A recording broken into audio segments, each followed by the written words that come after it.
공기업 필기시험 대비 문제집을 보면 문제집 표지에 모듈형, 피셋형, 피듈형이란 단어가 붙어 있는 것을 확인할 수 있는데요. 일단 그 단어들이 문제의 유형을 나타낸다는 사실은 어느 정도 알 것 같습니다. 하지만 각 유형이 정확하게 무엇을 기반으로 출제되는지는 여전히 아리송했던 분들 많으시죠? 그래서 준비했습니다. 오늘의 취준 튜토리얼 주제, 각 유형별 문제 출제 배경과 효과적 시험 대비 방법, 지금 바로 시작합니다. 먼저 모듈형입니다. 모듈형은 NCS 공식 홈페이지에 게시된 학습 모듈을 기반으로 출제되는 문제 유형입니다. 학습 모듈이란 NCS 직업기초능력 총 10개 능력에 대한 공식 이론 지식을 의미하는데요. 그렇기 때문에 다른 유형에 비해 이론에 대한 암기력이 보다 더 요구되는 편입니다. 하지만 최근의 모듈형 시험 출제 경향을 보면 단순히 이론 지식을 알고 있는지의 여부만을 묻는 것이 아니라 이러한 이론 지식에 기반해 직무 상황이나 회사 사업 방향과 연계된 문제들이 다수 출제되고 있습니다.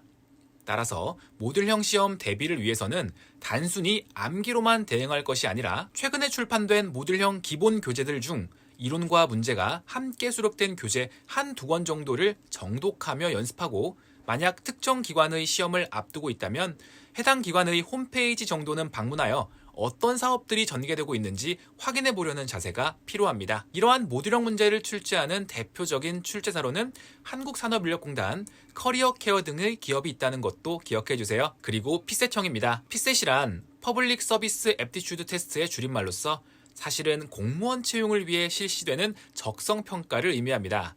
과거 공공기관의 NCS 모듈 이론 지식이 지금처럼 확실히 자리 잡기 이전에 공기업과 업무 성격이 유사할 수 있는 공무원의 선발 시험을 벤치마킹하여 만들어진 문제 유형이라고 볼 수 있는데요. 피셋형에서는 우리가 중고등학교에서 배우는 과목별 기초 역량을 중심으로 한 문제들이 출제됩니다. 대표적으로 의사소통 능력에서는 비문학 독해, 수리 능력에서는 농도나 속력, 확률과 같은 기초 현상과 자료 해석, 문제 해결 능력에서는 참, 거짓 명제와 같은 추론 유형들이 출제되곤 합니다. 이러한 피셋형을 대비하는 가장 효과적인 방법으로는 실제 피셋 문제들을 풀어보는 것이겠죠. 개인적으로는 국가공무원 7급 공채 피셋이 우리가 풀게 될 피셋형 NCS 필기시험의 난이도와 가장 유사하다고 생각합니다.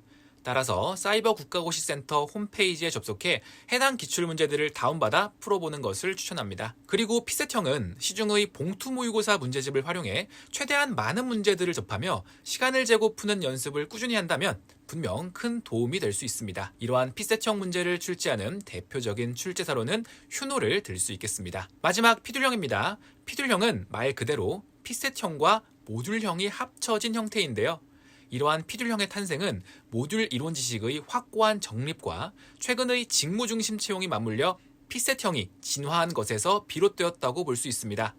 사실 피셋형 문제들은 지원자의 사고력 측정 면에서는 매우 뛰어난 효율을 보이지만 해당 문제풀이에 요구되는 지식들이 실제 업무 현장에서 필요한 지식들과는 약간 거리가 있다는 점이 문제로 지적되고 있었습니다. 이에 따라 피셋형 문제 단독으로만 출제하는 것이 아닌 피셋형 문제 일부, 그리고 모듈 지식을 기반으로 하는 직무 상황에서의 문제 해결과 관련된 모듈형 문제 일부가 함께 출제되기 시작한 것이죠. 최근에는 이러한 피듈형 시험의 출제 빈도가 증가하고 있는 추세입니다. 기업 입장에서는 사고력과 직무 수행 능력 모두를 갖춘 지원자를 선발할 수 있다는 측면에서 피듈형 시험이 매우 효과적일 수 있지만, 반대로 지원자 입장에서는 모듈형과 피셋형 모두를 대비해야 한다는 사실에서 준비 부담이 그만큼 증가한 것도 사실입니다. 그래도 원하는 기관에 합격하기 위해서는 포기하지 말고 열심히 공부해야겠습니다. 자, 이번 영상에서는 모듈형, 피셋형, 피듈형에 대한 정확한 개념을 정리해봤는데요. 마지막으로 맛쌤의 한마디, 고생 끝에 낙이 온다, 꼭 기억해주세요.